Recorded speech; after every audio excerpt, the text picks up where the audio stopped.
Eight out of nine people writing the dietary guidelines had ties to big meat and big dairy. Hmm. Wait until you hear this one. And why are we still addicted to cheese? The answer might surprise you. And what if Alzheimer's isn't inevitable? What if protecting your brain starts with something on your plate? Plant Power Doctor, Dr. Lewis is here to connect all those dots. I'm Allison Melody, and that's what's coming up next on Food Heals.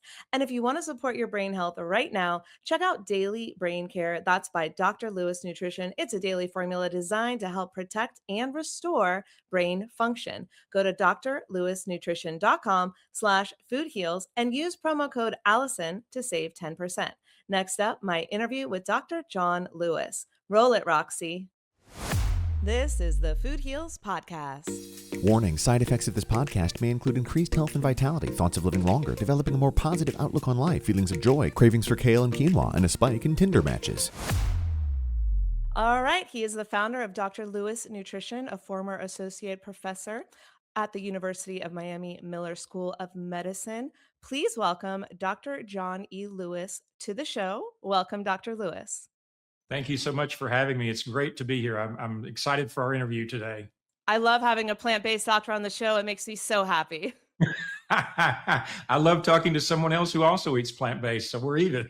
Yeah, okay. So 27 years, you've got me beat. I want to talk about why did you first originally go plant-based? What was your reasoning?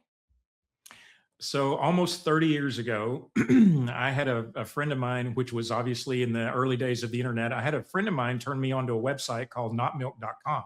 Okay.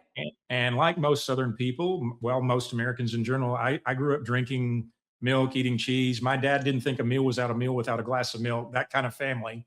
Milk will do your body good. That's what I That learned. exactly, not milk, got milk, nature's perfect food, all that propaganda, advertising. We don't see too much of that anymore, but that's another story. But anyway, my buddy turned me on to this notmilk.com website, and I mean, it just like blew me away. I literally started reading all of the scientific information that I had never been exposed to, either in my personal or my professional life. And within just literally a few days, I said, you know what? I'm done with milk. And I wasn't even drinking that much milk at that point in my life. It was really more of probably cheese and yogurt, occasional glass of milk, but not much. Sure. And I kid you not, within a week of giving up dairy, totally, like no milk, no dairy, yogurt, you name it, my gut completely changed. I went from a life of thinking essentially constipation was normal, taking 30, 45, 60 minutes to do my business, to doing my business in 2 or 3 minutes. Right. Like, like, like literally that dramatically different. And so for Wow. me, that was the most amazing. It's one of those, as psychologists say, teachable moments where you have this opportunity to learn something if you're open to it. And for me, it was a huge teachable moment. And it just led me down a path of continuing to dive into the research about all the links between eating dead animal tissue and chronic diseases that are killing us. And Absolutely. a year or two later, here I am. And now it's been 27, 28 years. I wish I had marked that date when I ate like that last, I don't even know what it was, maybe a piece of chicken, maybe an egg, maybe even a piece of tuna. There was something that was like my last day, but it's between 27 and 28 years. I don't know the exact date. I know a lot of people are very, you know, Know their detail eating oriented to that. anniversary. Right, right, exactly. And when I was back in my bodybuilding days, I was a drug-free competitive bodybuilder in college. I used to keep a not only a training manual but an eating manual. I was that meticulous about my life back in those days. But I stopped eating animals, and I've never looked back since. And it's funny when people ask me, "Well, don't you miss this or that or whatever?" And I'm like, "No, I don't miss it at all. If anything, I think about it, it grosses me out. Same. I've There's no rewired my missing it. brain. Right. There's no missing it. It grosses me out when I think about consuming the tissue of a previously living sentient being that has feelings, that has a social structure to their lives or should have, and all these other things. So it really disgusts me on multiple levels, Right. I went besides all the health effects. Exactly. I went plant-based for my health because I learned from Dr. Michael Greger that a plant-based diet was the most anti-cancer diet, and I had lost my parents to cancer. So when I gave up dairy, oh my gosh, my skin cleared up, I lost weight, I gave up meat, I felt better, and then I was like, well, if I go back, I go back. But then I found out about the animal agriculture, and that's when the brain switch and it goes, you will never eat a sentient being again. And it's Exactly. never been exactly. There are no cravings whatsoever. Zero. I have zero. To your point about the environmental impact, I'm sure you know this already. There are places in North Carolina you cannot even drive by these hog farms because the air is so foul and the water is so polluted. I don't even know how humans, work in that environment. But the pigs, the poor pigs, I just that type of thing just is so revolting to me, and I can't be a part of that. Yes, I'm from North Carolina. I know the exact area that you're talking about. Okay. It's So yeah, absolutely going to be a cancer cluster if it is not already, right? The right. long-term effects of this we will see, and it's going to be devastating.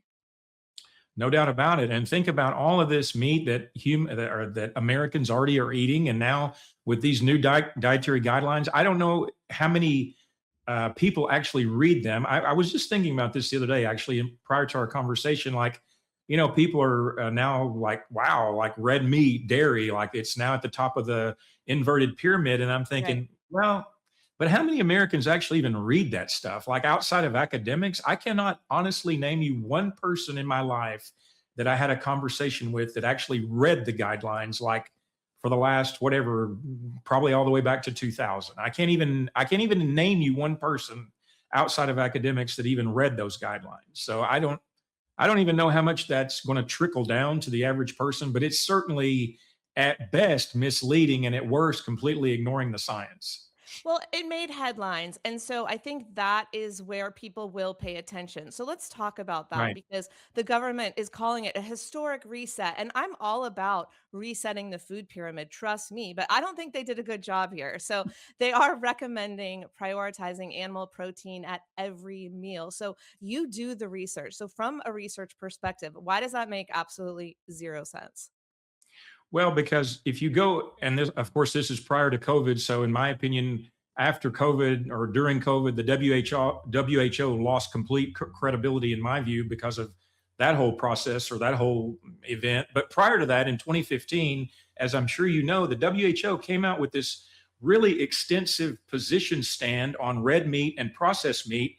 And at that time, they had reviewed over 800 scientific articles giving all of this credence to the idea that if you're eating processed meat, it's definitely a carcinogen. And if you're eating red meat, it's probably a carcinogen. So, Right. how in the world did this committee, this new committee, which actually we can talk about that too, but to answer your question sufficiently, how in the world did they go from that 11 years of God knows how much more research has been published, and I know there's been quite a bit more. How in the world did this committee just completely ignore all of that? Like, that's extensive scientific data. And yeah, you can poke holes in epidemiological research. Of course you can. But there are plenty of mechanistic studies as well showing that meat, and I think actually it's a little bit misleading also when we only think of it from either a cow or a pig. It certainly applies to chicken and fish and other animals that are eaten as well. So when you cook these tissues, you create all sorts of genotoxic carcinogenic materials. So, for example, there was a great paper written. This was after the WHO's position statement by this fellow by the name of Tereski.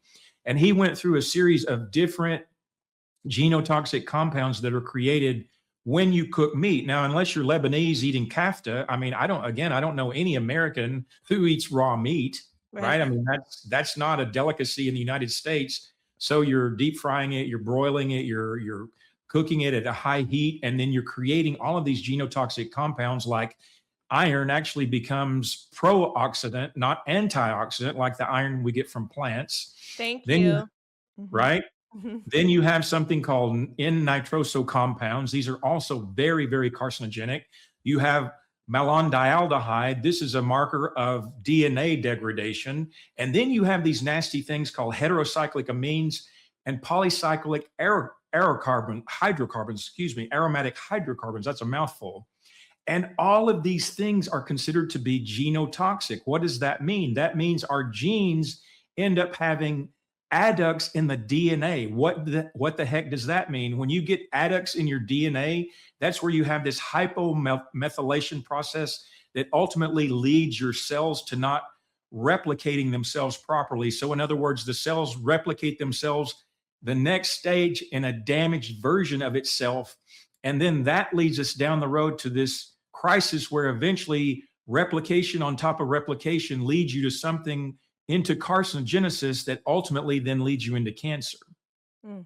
So all of this mechanistic data is out there, and the carnivore paleo keto crowd, they're completely ignoring that because they're telling you they've lost weight or they've cured some autoimmune condition, or they feel great because they're no longer eating these toxins in plants and these anti-nutrients in plants. I don't know about you. I get tired of that too.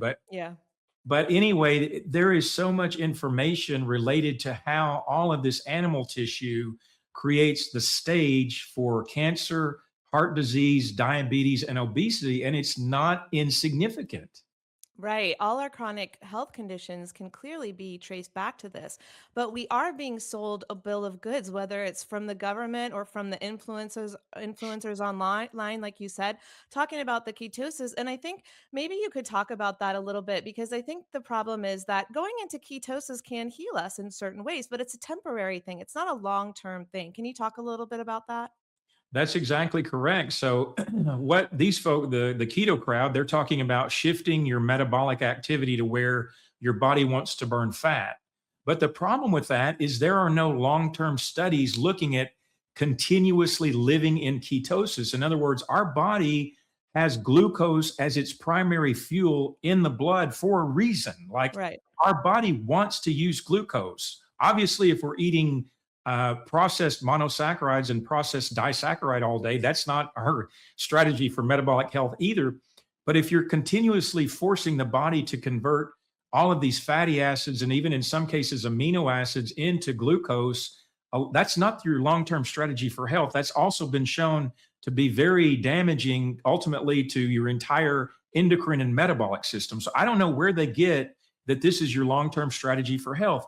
Yes, it works wonderfully if you're morbidly obese and you need to kickstart a weight loss program. I'm not saying that's a problem. That's absolutely uh, a very effective tool for a lot of people, especially the people that get on this yo-yo situation where they go up, they go down, they go up, they go down in terms of their body weight. And certainly, my heart goes out to anybody that needs, uh, you know, they need help with losing weight. I mean, it's certainly a tragic situation that we now have 70 to 75% of Americans are either overweight or obese. I mean, I can't even believe it. Those numbers are like almost don't even make sense to me. But certainly you just go to the mall or go, out in public and you see it. Like Right. you don't even have to look at the data. You just take a trip outside somewhere and you see it. Right. So yes, this ketosis issue again is great for a short-term method or tool to kickstart a weight loss program. But beyond that, they have no scientific data to back up to say, yes, you're supposed to live on ketones the rest of your life. It's the body Yeah. was designed that way. It really does scare me because I see so many people jumping on this bandwagon, and I'm like, listen, when you get those short-term results, just like taking a GLP-1, it's so exciting. But is this something that you're willing to do for the rest of your life? And should you, is the question that isn't being answered. And I think all of these people are being paid to promote a diet, and then it comes along with protein powders and all of that. I get it, because on Food Heals, I get to promote vegan products that I believe in and love. But once you're getting paid enough, you don't backtrack on what you said before, right? And so all That's of these right. people that are being paid to say things and do things, whether they're living that lifestyle or not. And I think that's the scary part of it. I totally agree with you. And where did this idea come from that the brain prefers ketones? It doesn't. The brain prefers glucose. That is the fuel that, I mean, of course, oxygen is our first nutrient. We can only go maybe 2 or 3 minutes, or these people that do extreme breath holding, I guess they've figured it out a little bit differently with their practice. But I mean, the average person can only go just a few minutes, in an oxygen deprived state, or else you're dead essentially. But the brain, after oxygen, wants glucose. It's not saying give me ketones. It's not doing that. It's saying give me glucose. Gotcha. Okay, so that's really important to point out. That's going to be my argument online when I have to fight with these people. But another thing that's worrying me about all of this, whether it's the government or the influencers online, there is what you've talked about, a fiber crisis when you can't go to the bathroom. What happens when people start following the government's guidelines, eat more meat, eat more dairy, or the non-plant based people are saying you have to eat all this meat? What's happening when we crowd out plant foods when we're not having enough plant fiber? There again, I totally agree with you. So we actually published a paper from our group a few years ago looking at fiber intake across, I forget how many people we had in the study. I think it was, I don't know, maybe 15, 20,000 people. It was a large data set. And so the average recommendation, like generally, and of course it shifts a bit as we age, but let's say over your entire life, not counting young children, but you should be getting somewhere between 30 and 40 grams of fiber per day.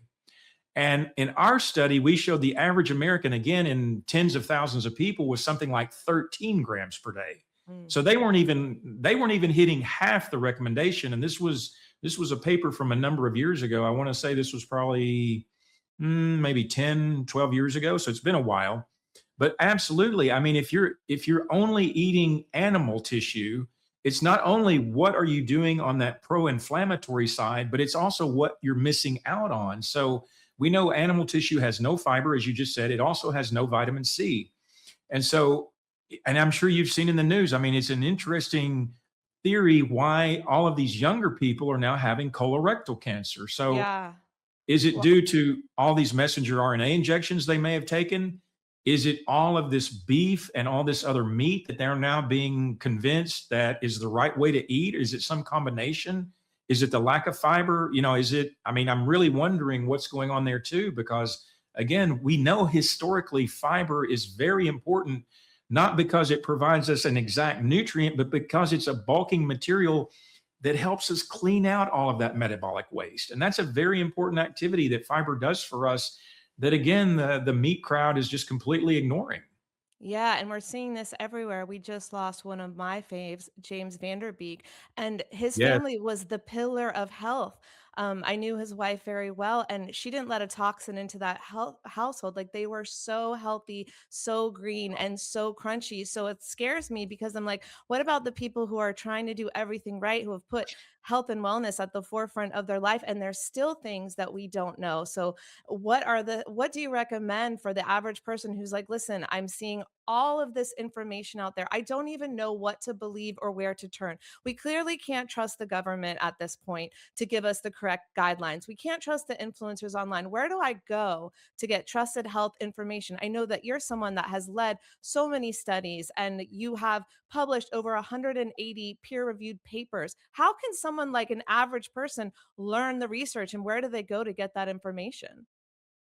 This is a great question, and I deal with this a lot in my day-to-day life, in my business, and in my science. So the easiest thing, and I say easy because it's easy to access. It may not necessarily be easy to understand, but the easiest tool that we have to access is PubMed. It's the National Institute's Library of Medicine. It's freely available.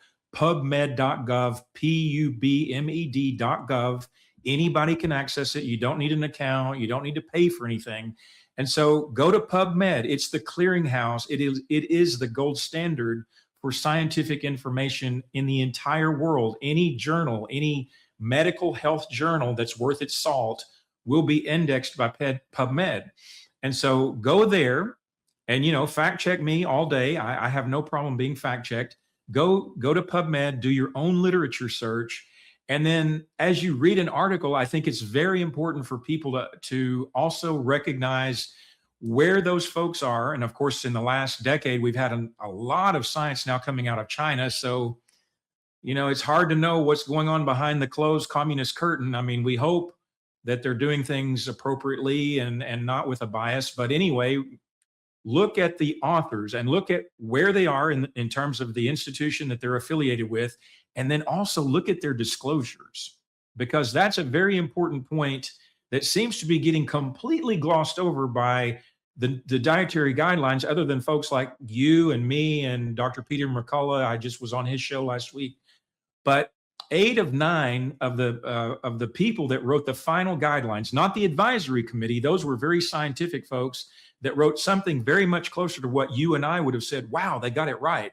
Then that document was turned over to these 9 people, 8 of whom had affiliations with either Big Beef, Big Pork, Big Dairy, Atkins, and General Mills. So imagine what they said. Well, they said, the heck with this, we're going to write our own guidelines. But that's just kind of a side point to say that affiliations are very important because, as we know now, unfortunately, big pharma has had such a dramatic influence on so many different people's work. I mean, there's now this huge scandal that occurred at the University of Minnesota related to the amyloid hypothesis of Alzheimer's. As far as I'm concerned, all those people involved in that should be in jail if they're not already. But people really need to dig in and see what someone's track record is, see who they've been getting their funding from, if it's been coming from beef, if it's been coming from dairy, if it's been coming from poultry, some other company or industry like that. You may want to consider, well, hey, they didn't fund all this research to come up with a result that would say, oh no, don't eat their product. Like, Right, right. that could definitely be a conflict of interest there. So, but if you're not a scientist at all, I mean, if you never studied anything related to biochemistry or physiology or nutrition or exercise, I can appreciate how difficult it would be scientific information. So I would say, I mean, you mentioned him earlier, Dr. Greger. I mean, I think he's done some really incredible stuff with his website, with his book, summarizing all of this really heavy scientific information for people to read. I've tried to do that as much as I can. Not that I'm anywhere near on his level of acclaim yet, but I'm trying to get there. But I think you have to look at people like, again, Dr. McCullough. I just mentioned him a moment ago. I mean, what a voice and advocate he was for medical freedom over this COVID era. Right. He got Somebody me like, canceled. exactly. Somebody like Colin Campbell, who has spent his Yeah. entire career studying nutrition, has written several books that are just incredible, that break it down for the lay people. Caldwell Esselstyn, the cardiologist from Cleveland Clinic, also Campbell's partner in a little bit of work. I mean, there are definitely good people out there, but it's like anything else when it comes to nutrition or exercise or supplementation. It's what I tell people is, if you want to pursue something, do your homework. And I've tried to give what I think is the best recommendation. Again, for somebody that maybe only finished high school and that was it, it might be a bit challenging to read some of these scientific articles, but that's what I try to do in my work with Dr. Lewis Nutrition, is break things down so that people can hopefully easily understand them. And if they don't, then I continue, I don't do a lot of one-on-one coaching, but I do as much as I can in terms of like interviews with you and other people to help people understand, well, here's what the science said. And then here practically, what does that mean for you on a daily basis?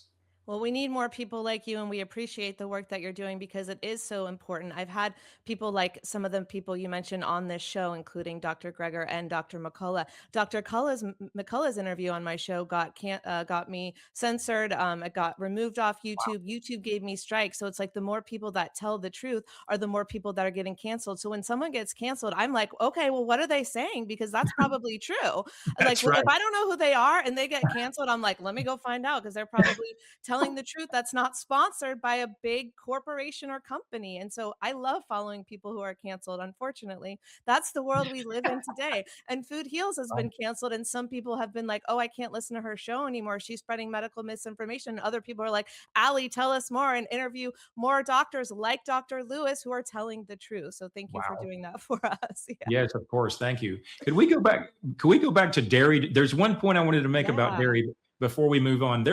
There is a series, speaking of PubMed, and anybody can find his articles. There's a series of review articles written by a gentleman by the name of Bodo Melnick. He's a dermatologist in Germany. And I found his first paper, I think it was back in 99, 2000, something like that. And he started this series of papers that he's written on the problems associated with drinking cow's breast fluid or anything that's made from that. And he started out looking at it from a very hormonal perspective, to now he's gotten into all this stuff related to genetics and microRNAs and messenger RNAs and all this genetic expression stuff, which is really technical, but just so fascinating. And I've thought many times, like, man, if this man was living in the United States, the dairy industry would have already knocked him off by, suicide by 5 gunshots or something. But Right. his series of papers outline so beautifully, if you can absorb it. Again, it's heavy, but they outline so beautifully why human beings should not be drinking the breast fluid of any other mammal, let alone cows. It makes no It sense makes from zero any sense. perspective. Why would Zero. why would you drink the milk of another animal whose sole job is to grow the baby? And we rip the babies away from their mothers, and then we're expected to drink that like it's for us. It's not made for us. It's made to make a baby cow into a huge cow. So what do you think it's That's doing to us? right. No wonder we have an obesity epidemic. Exactly. And to that point, to that very final point you just mentioned, in one of Melnick's more recent papers, he was talking about the FTO gene and the MTOR gene. These two genes are very, very important for us to be expressing when we're babies and infants transitioning into toddlers, little folks, because we need all that growth and proliferation at that point in our lives. But when you're constantly signaling those genes as an adult, his theory, his hypothesis, this is the reason why we have all of this cancer and heart disease and obesity and all these other things, because it's like stimulating all these growth pathways that should not be stimulated. We don't want to stimulate all that growth. And that's why we have all of these overweight and obese people today. So these articles are fascinating. I can email them to you offline if you're interested, but they are so beautifully written. And I love the effort that this man put into from a very purely scientific justification why humans should not be drinking milk. And it's sad for me. It's sad for me because when RFK was running for president, I was a big fan. I was loving his messages about vaccines and big pharma and getting rid of all this corporate capture of our government. And then lo and behold, what happens to our guidelines, our dietary guidelines? They end up getting written by all of these corporate people that have all of this meat focus or dairy focus in their careers. And that was just very sad for me. I feel like RFK is like a gaslighting man because I'm like, I'm so excited for you. You want to take pharmaceutical drug ads off of our televisions. That is a Right. huge win. He's doing so many amazing things. But then you're going to put meat and dairy on top of the pyramid. Like I'm so confused. Make it make sense. Like make it compute in my brain. Are you one of the good guys? Are you on the side of holistic health? Are you on the side of fighting for people like us? Are you on the side of fighting against chronic degenerative disease? I think you are. But then you go and do something like that and I'm like, I'm so confused. Make it make I sense. know. Did you see that commercial that just came out with him and Kid Rock? Oh, no, tell me everything. So it looks like they're probably at Kid Rock's home in Nashville. I guess it's somebody's really beautiful, expensive home, and there's a gym in there, and there's a whirlpool, and there's this thing that looks like a cave that they're sitting in a hot tub, and then they're drinking this glass of milk, and I'm like, oh my! It just Why? such a lost opportunity. I'm like, I want to have a conversation with this man so badly. Like he's being taken, talk about influencers. I don't know who all is in his inside circle, but man, he's getting some I'm sorry to say. I mean, again, I loved what this guy was standing for. And then, becoming Secretary of Health and Human Services, I had such high hopes. Like you said, just getting rid of the drug commercials off TV would be a huge win if that can happen. But this Absolutely. but this pushing red meat and dairy, it makes no sense, and there's no scientific basis for it. Well, we know someone is buying and paying for this, and so I wish, like, Big Almond Milk or Big Oat Milk would have as much money and take a stand. Right, Like, what do we need to right, do? Big vegetable, big broccoli needs to take over here. exactly. Where's the blueberry lobby? Exactly. I think the whole point that people don't get is because you can't patent something natural. You can't patent a natural cure. And everyone's been trained that if something goes wrong, you go to your doctor, you take this pill. And now we know, like it didn't used to be in the conversation many years ago that the diet matters, but now we know how much diet matters. And then the misinformation about diet has become rampant. So here's little old me starting Food Heals 10 years ago because I made this discovery that, oh my God, the food that we're eating can either kill us or heal us. And why don't we choose healing foods every day? Losing both of my parents back to back to cancer before I was 25 Mm, years old, realizing Western medicine had completely failed them. The healthcare system was mm. ridiculous. So I made it my vow, like, I'm going to figure this out and I'm going to share this with the world. And as soon as I started telling people, Dr. Lewis, before I had the podcast, people didn't want to know. because they're addicted to their dairy. They love their meat and they did not want to know. It seems like it's not until either something happens to you tragic or you do what you do and you see the light, then you make the changes. But the average person is not making those changes. What advice do you have for someone? Because, Food Heals listeners, they're making the changes. What advice do you have to someone who's like, I want to make some changes. Maybe I want to start on almond milk or start adding veggies. What are some simple steps people can do to start reversing their path to chronic fatigue, chronic degenerative disease that most of us are on?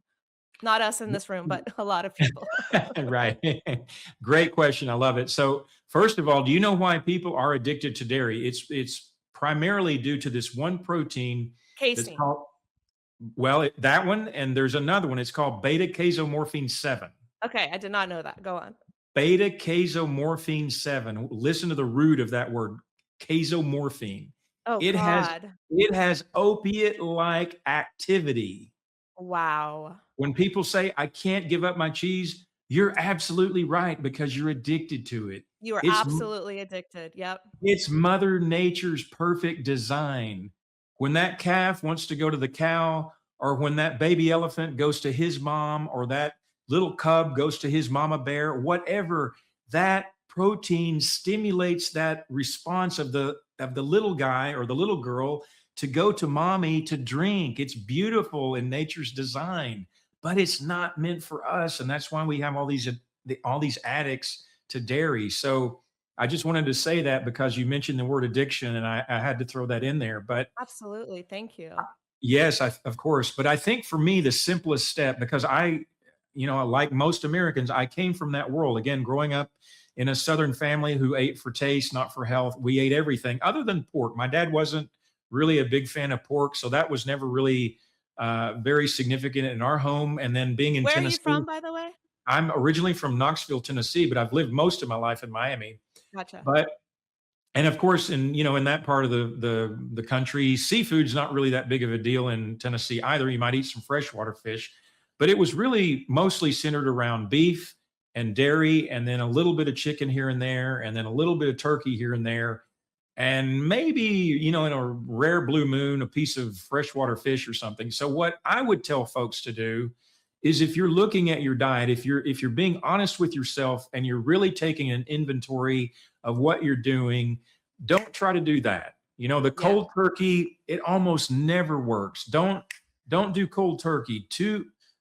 Take a baby step. Do one thing that you can change. And again, referring back to what psychologists say, it takes somewhere around 17 times for a behavior to become a habit. Hmm. So if you can do something about 17 times in a row, by that number 18, 19, 20, now it's a habit for you. Now it's just regular behavior. It's routine. You don't even have to think about it.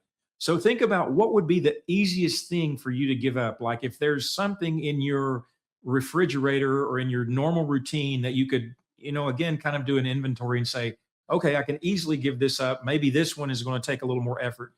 Try that easiest one first. Just completely get rid of it. Maybe if money's an issue, don't just throw it away, but finish it and then not buy it again. I mean, that's the other thing too, is I tell people, like, if you're tempted to, if you say that, well, it's in my home, I'm going to eat it, well, then just don't buy it.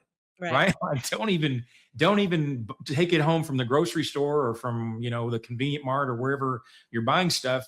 Just leave it there. Don't even make that decision to bring it back into the home.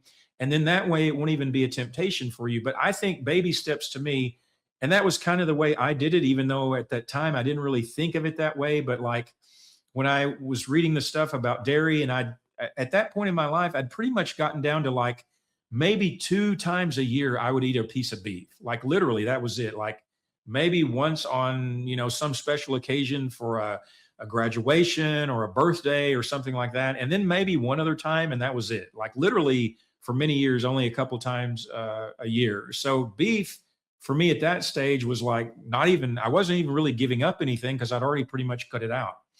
But definitely, I think, again, the easiest thing that you can decide to give up, and then baby step it. Try to be patient with yourself.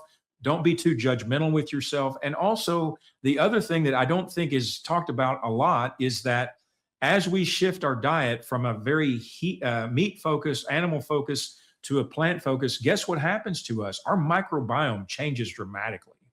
Right. And so we're going to have a whole different colony of microbiome in there. And also our enzymatic activity is going to change as well.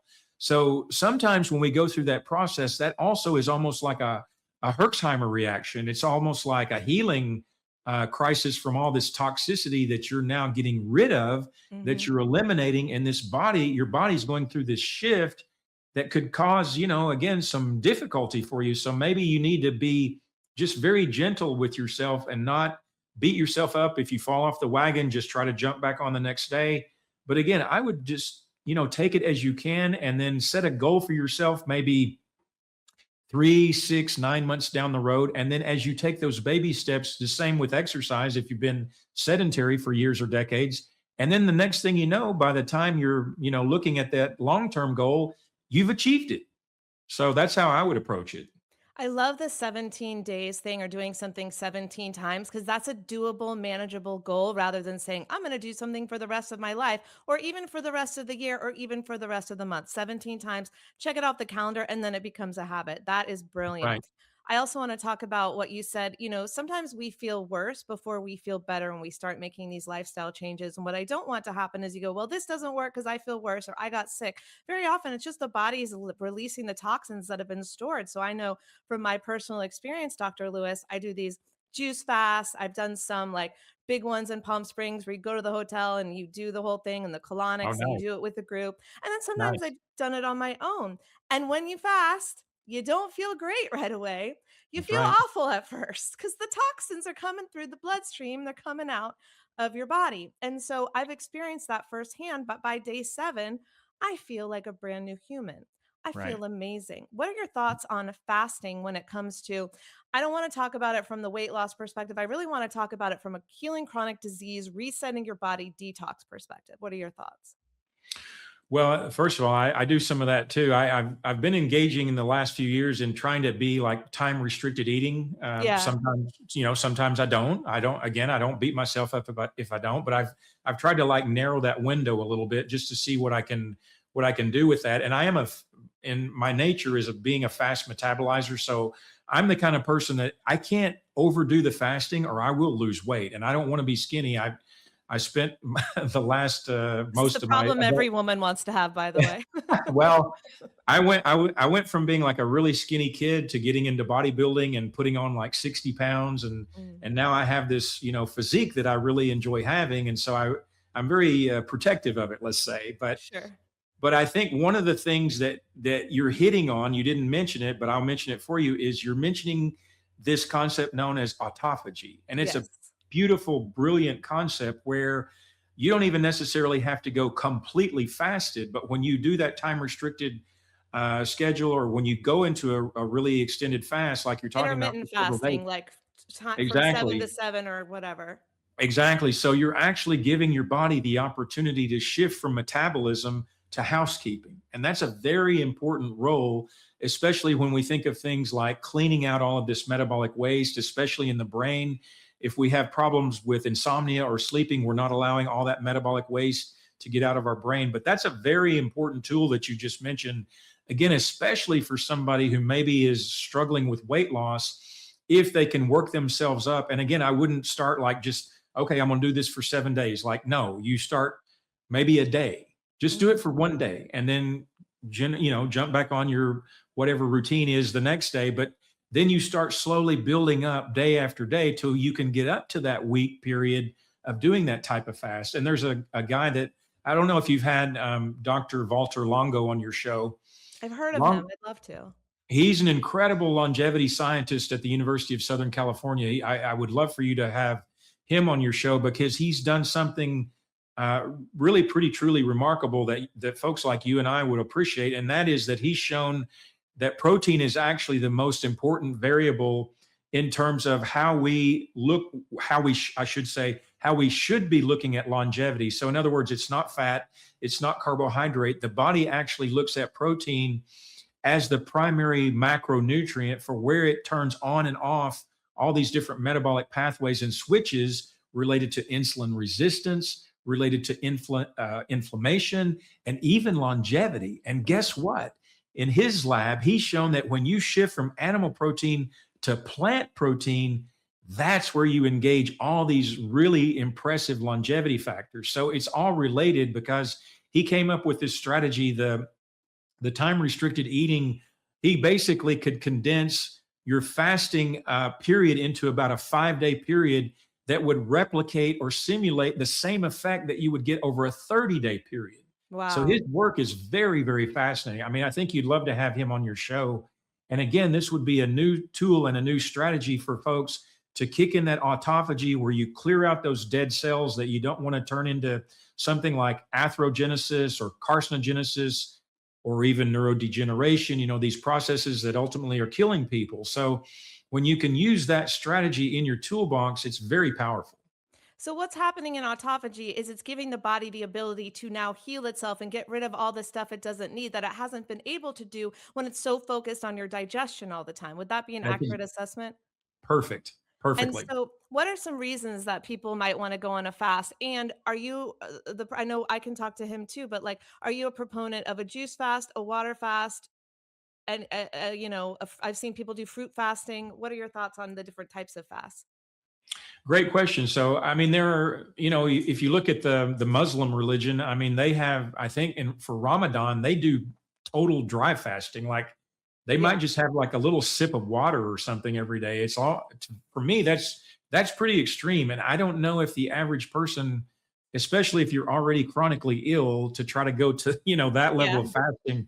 I don't know if that's very doable for people. I think most people would probably do better on water fasting or maybe even a little bit of fruit or vegetable juice mixed in just to give them just a little something, or maybe even splash like a little bit of lemon or lime juice in it just to give it, something that helps them kind of get beyond the Herxheimer reaction that they're going to experience. So I would say that for, again, depending on your context, where you're coming from in terms of your health status, you probably want to be a little less aggressive starting out and then shift to a more aggressive approach, again, in terms of length of time, and then maybe only doing water, maybe with a little bit of real salt or, a little bit of electrolyte solution mixed in. And that would be about it. And then again, you're kicking in all that autophagy. Now, that the one thing that I will say though about autophagy is that to this point, I mean, it looks very promising, but a lot of the research has actually only been done in animals. So we don't really know,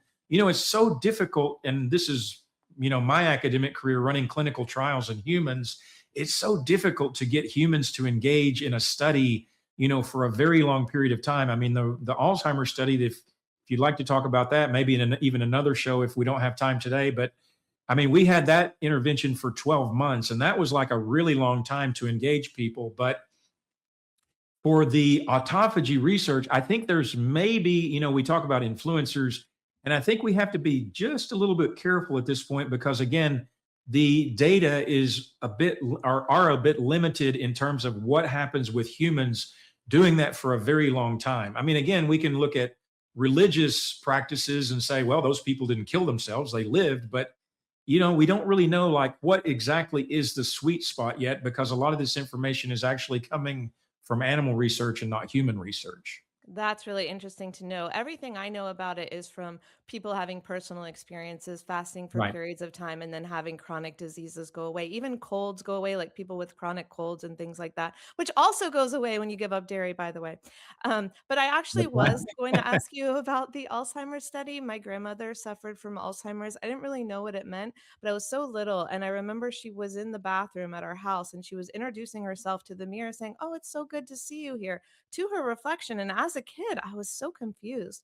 And Wow. that's what Alzheimer's was in my family. And then, she got to the point where she could no longer recognize my mother and Mm, I. And I've never, that's the first time I had, I'm a kid, but that was the first time I had seen my mother like break down and cry. And mm. it was awful for her. And I was like, gosh, I never want to see anyone, including myself or my parents, go through this.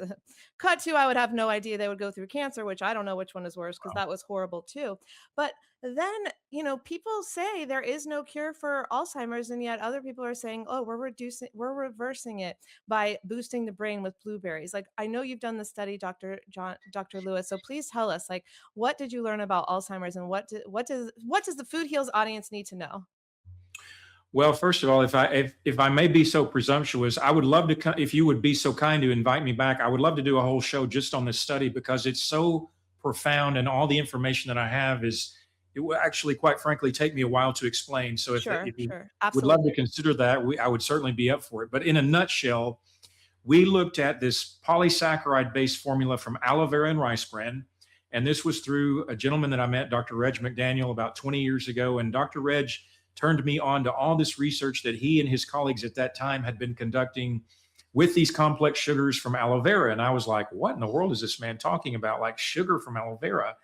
And so as Yeah. Dr. as Dr. Reg and I got to know each other and he was explaining to me how all of this worked, it just blew me away. I mean, it was so fascinating to learn and understand why it is that aloe vera is such an incredible plant for human health and why it has all of these actions. And so these complex sugars from aloe vera, this ace-mannan, aloe polysaccharide, acetylated polymannose, they're all the same thing, just different words. But they are arguably the most effective nutrient that Mother Nature provides for us. And similarly with the rice bran, the only other thing that I would put up there in perhaps the same class is curcumin, because I'm sure you know, it also has had a lot of research done on it. But Dr. Reg was giving a lecture talking about his work with these polysaccharides with folks with Alzheimer's and Parkinson's. And there happened to be a lady in the audience who she and her husband had had 4 family members die of Alzheimer's. And so, to make a very long story short, they loved what he was saying. He was not affiliated with a university or a research institute. I happened to be in the right place at the right time, especially here in Miami with lots of elderly people and lots of people, unfortunately, with this horrific disease. And so we ran the study with this particular formula. It had other nutrients in it, but the polysaccharides were the most unique. We looked at people with moderate to severe severity of the disease. Those are the people, the subset of the population that Big Pharma really cares nothing about, quite frankly, if they care anything about people in general. Right. We put them on this formula for 12 months. We assessed their cognitive function at baseline, 3, 6, 9, and 12 months. And then we drew their blood at baseline and 12 months because of our limited budget. The ADAS-Cog is considered to be the gold standard for assessing cognitive function, especially in people with dementia, any type of dementia, including Alzheimer's. We showed clinically and statistically significant improvements in cognitive function at 9 and 12 months. Wow. Unheard of. That's incredible. I'm telling you, there is nothing. And again, please, anybody out there, fact check me all day long. Go to PubMed and do your best. There is nothing else in the scientific literature that shows this. You can look at the 5 FDA approved drugs for dementia, which do basically, if you're lucky, delay progression for maybe a year or two. Any type of diet, any other dietary supplement, exercise, red light therapy, hyperbaric oxygen, acupuncture, cognitive behavioral therapy. I'm telling you, there is nothing else in the scientific literature that showed that. And so that for me was the pinnacle and has been the pinnacle, even though I'm no longer in academics. I still have obviously a scientific base to my business, but it launched me into my business. But that was the pinnacle of my academic career in terms of making a discovery that could help people. Now, how do you explain that on the cellular level? Because obviously, to have this very exciting clinical practical finding, you need to be able to explain that on the cellular level, right? So as I mentioned, we drew blood at baseline in 12 months. Well, number one, we showed an improvement in what's called the CD4 to CD8 ratio. That's your ratio of your helper cells in your immune system to your cytotoxic cells in your immune system. That's a very important ratio of your overall immune system's functioning. And I'm going to talk about the link between immune function and brain health in just a second, because that may be something that people are already saying, wait a minute, why is he looking at immune function? Okay. But that's important for all of us, not just for people with Alzheimer's disease. We want that ratio to be as optimal as we can throughout our lives, especially as we cross middle age. Number two, we showed improvements in chronic inflammation, not the acute type that we need when we have an infection or we're involved in an accident, but chronic inflammation, as we know, is involved in every chronic disease today. Yeah. So there are two proteins that we showed for the first time in people with Alzheimer's. They're called tumor necrosis factor alpha and vascular endothelial growth factor. Those are classically looked at in cancer and heart disease. And we showed a nice reduction in both of those proteins in our study Again, probably the first time in people with Alzheimer's disease. Wow. And then finally, the real cherry on top of the cake, if you will, on top of the vegan carrot cake, is, is that we showed a 286% increase in adult stem cell production, according to CD14 cells. Damn. Again, unheard of. And we know not from our lab at the University of Miami, but from other research, CD14 cells are pluripotent cells that turn into neurons. So put this whole picture together. You have this incredible clinical finding of the ADAS-Cog improving cognitive function, combined with increasing the immune system's readiness and effectiveness, lowering inflammation, and turning on adult stem cell production. Now, how does the immune system, how does it link to the brain? So we're using a measure of cognitive function as a proxy of brain health, right? I mean, we didn't have the money and the budget to do imaging of the brain, so we couldn't actually look at the morphology of the brain changes over that 12 months. But our next study, my goal in my business is to have money eventually to do another study to answer some of these other questions. But when you look at the immune system, first of all, we know everybody thinks of the immune system as your first line of defense against any type of infection. That's absolutely true. Hmm. But there's a second role of the immune system that is very, very important that most people don't understand. And the analogy that I like to use to explain this is that of the symphony orchestra. Okay. So you have the conductor in front, and she or he is up there doing, this kind of a thing with their little wand, and I don't know what that means. Okay. But but in the symphony, you have the different music pieces, right? Yes. And the conductor is talking with that instrument and with those motions to keep the music playing properly, to keep everything in harmony and in balance. Sure. Think of the immune system as the conductor. Think of your cardiovascular system, your central nervous system, your endocrine system, your musculoskeletal system, all the other major organ systems as the different pieces of the symphony orchestra. The immune system is constantly talking to those other guys. And if it is not properly regulated, surveillant, and functioning properly, you cannot possibly expect all those other organ systems to be doing their job the way they're supposed to be. Makes So perfect sense. Yes. so that is a beautiful, elegant role of the immune system that most people don't understand. And that's the reason why we looked at all these different biomarkers in our study. And that's just from one paper. That, as you mentioned, I have over 180 papers in my career. That's the one and only paper in my career where we submitted that paper that was published in the Journal of Alzheimer's Disease. And I got a call from the editor of the journal, Dr. Perry, who's still the editor of that journal. He called me up and he said, "Wow, Dr. Lewis, this paper is so exciting, so incredible. I'm going to publish this as soon as I get the reviews back from the reviewers." That was the one and only time in my career that ever happened. And it was such a flattering moment. And it vindicated and it validated all of these anecdotal reports I was getting from caregivers, from even the staff as we were running the study. It took us a couple of years to run this study because, again, as I mentioned, it was a 12-month intervention. But I had one lady that this always nearly chokes me up every time I mention this lady's anecdote. Yeah. She was 93 years old. She had had the disease for over 12 years. And she was sitting in a chair and couldn't talk. She came to the center Monday through Friday for socialization, just to get her out of the house and try to expose her brain to something. I mean, it's incredible that somebody would have even lived 12 years with Alzheimer's. But anyway, she did. We put her in the study. Before the 3-month assessment, one day she came walking into the center and she called one of the coordinators, Raphael, by his first name. That guy started crying like a baby. And again, it almost chokes me up every time I tell anybody this, because it was so powerful to see that kind of an effect in this lady who formerly was just sitting in a wheelchair doing nothing and couldn't even speak. And she called this man by his first name. And Wow. she walked in the center. That's I incredible. mean, I've got chill bumps all over my body. That's why Me I would love too. to take a whole conversation with you and talk about this study and this research, because it's so powerful. And that it unfortunately led to the beginning of the end of my academic career. I didn't know it at the time, but I thought, we've made such a discovery. We're going to have NIH and Alzheimer's Association and maybe even wealthy people just writing me blank checks to say, "Here, Lewis, do this research and keep making, these kinds of discoveries to help people." And Yeah. I tried 2 times with Alzheimer's Association and 2 times with NIH before I left academics full time. saying, here, folks, look at what we've done. We have Right. data. This is not just an idea, but this is data that actually helped people of the 6 leading killer of Americans. You know what I got in response all 4 times? I'm scared to know. A goose egg. Oh my I gosh. got nothing.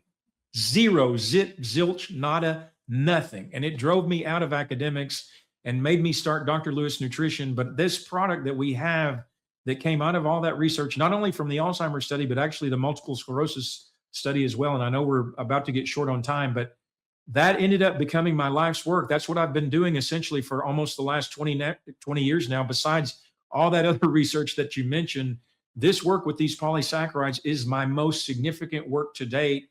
And it's the most powerful thing that I can offer people to help them with anything. I mean, I've been on this formula for over a decade. My mother has been on it for over 13 years. My wife started taking it when she was pregnant with our first kid. We now have Wow. two. They both started taking it when they were 6 months of age.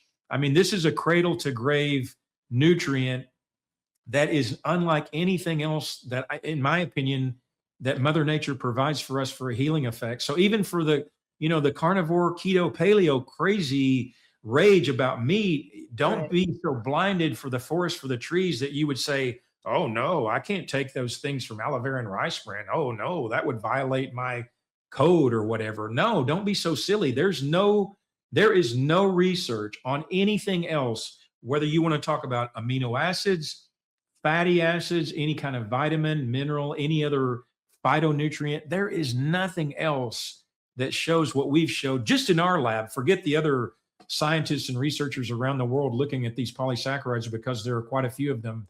But I am so proud of this work and I'm so passionate about it, as you probably can tell I already. can tell.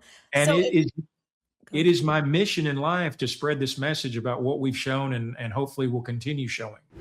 All right. Well, Food Heals Nation, I know what you're thinking. How do I get my hands on some daily brain care and improve my own cognitive function? And did Allie get me a discount code? Well, yes, of course I did. I asked Dr. Lewis to make sure to get you guys a Food Heals discount code. So if you want to support your brain health right now and get a daily formula designed to help protect and restore your brain function, or if this is for a loved one, that's fine too. Go to drlewisnutrition.com/foodheals. Use the promo code Allison, and that will save you 10%. If you're watching the video, you can see that what I've got right here in front of me, which Dr. Lewis did send me after the podcast. So I didn't get a chance to experience it when we were recording, but he sent me the powder and the pills. So I'm really excited to get started. And I just loved this interview so much. I can't wait to have Dr. Lewis back, but we're not done yet. I just wanted to cut in and tell you that you could get your discount code, that you could get your savings. But next up, I'm going to ask him some really fun rapid fire questions. So stick around for that. But if you just can't wait and you want to get your daily brain care, just go to drlewisnutrition.com/foodheals and promo code Allison will save you 10%. All right, back to my interview with Dr. Lewis. Roll it, Roxy.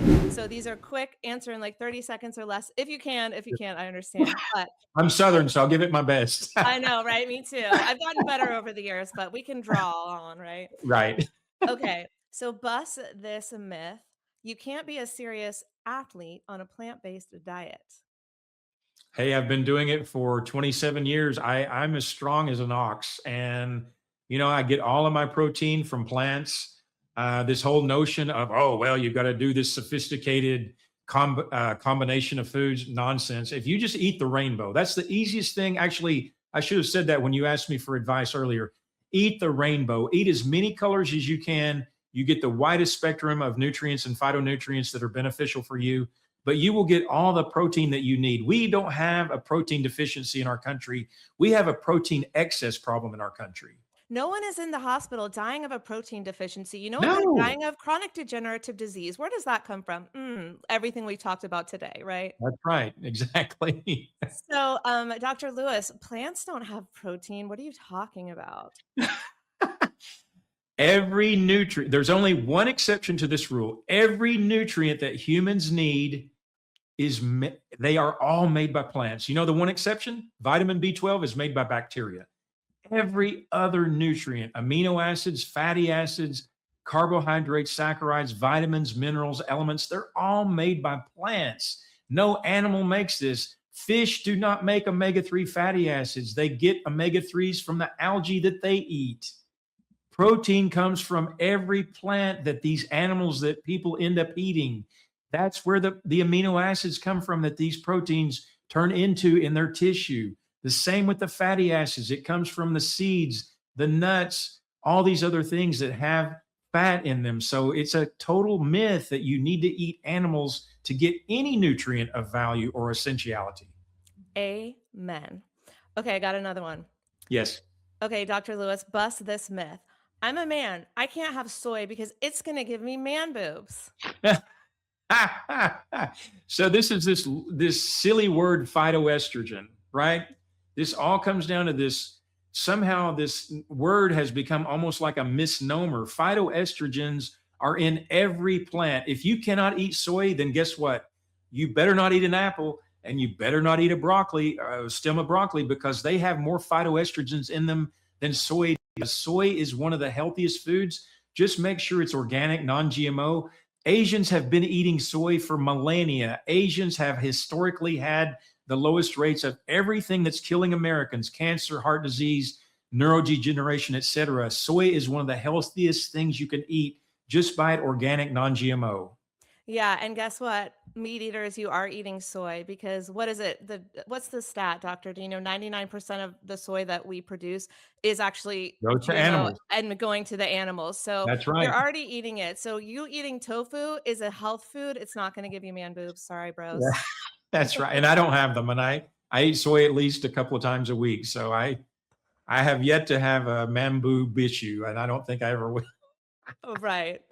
Okay, here's a good one. Dr. Lewis, eating plant-based is so expensive. I can't possibly do it.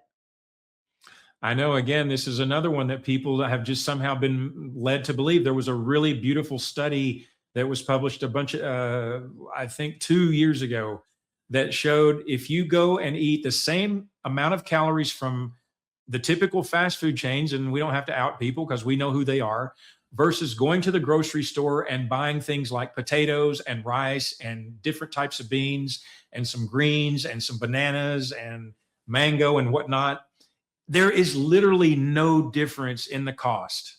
Zero. Like, it was like pennies difference for the same amount of nutrition. And of course, you're getting a much higher quality nutrition from those plants, those whole plants, as opposed to this bastardized version of all this food like stuff that fast food restaurants are shoveling down the unsuspecting consumers' throats. Yeah, and I would argue most of the food that we are eating is plant-based. People just don't even realize it. Like, you know how many menu items are primarily plants and they just add meat or cheese? That's So right. when you take it out, things can be just as good, or you put some seared tofu or another plant-based protein on there, and food is delicious. I love being plant-based. I eat the I do best too. food. I eat I do better than too. anyone I know.